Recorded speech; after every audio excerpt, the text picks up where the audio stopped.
The second you start paying attention, really paying attention, you realize most of what we call normal is just mass hypnosis. And look, I'm not some Vedic scholar. I've barely scratched the surface of yoga, but I've read enough, studied enough, lived enough to know that all these ancient systems, Vedas, Hermeticism, alchemy, Gnosticism, they're pointing to the same thing. There's a reason they all speak in symbols, because truth isn't something you memorize. It's something you experience. In alchemy, they call it the great work. In the yogic texts, they speak of burning away illusion. In the esoteric traditions, it's about initiation, passing through the fire to become something more real, not enlightened, not above the world, but rooted in something deeper than thought.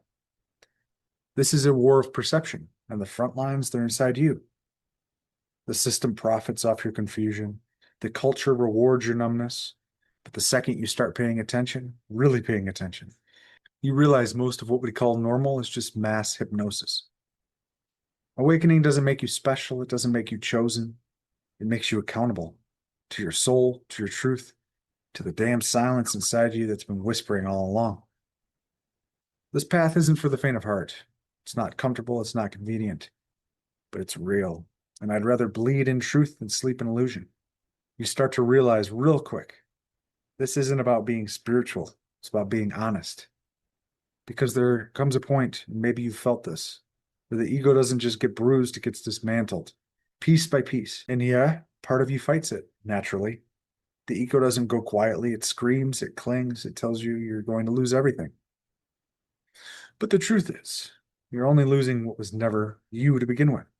And that's the part they don't prepare you for. You start shedding identities you thought were permanent.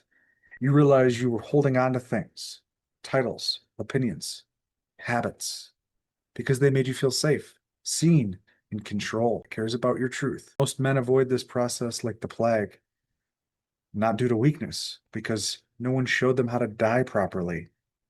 I don't mean physically, I mean ego death, initiation, the kind of inner death where you face the beast inside you, the rage, the shame, the guilt, the need to prove. And instead of running from it, you stare it down, you integrate it. We have a society that promotes distraction over depth, consumption over contemplation, comfort over courage. Men aren't initiated anymore. They're medicated, entertained, pacified. But if you've made it this far into your own unraveling, you've already stepped onto the path. Once you're on it, the world doesn't quite feel the same. You start to see how artificial it all is, how predictable, how disconnected from anything sacred.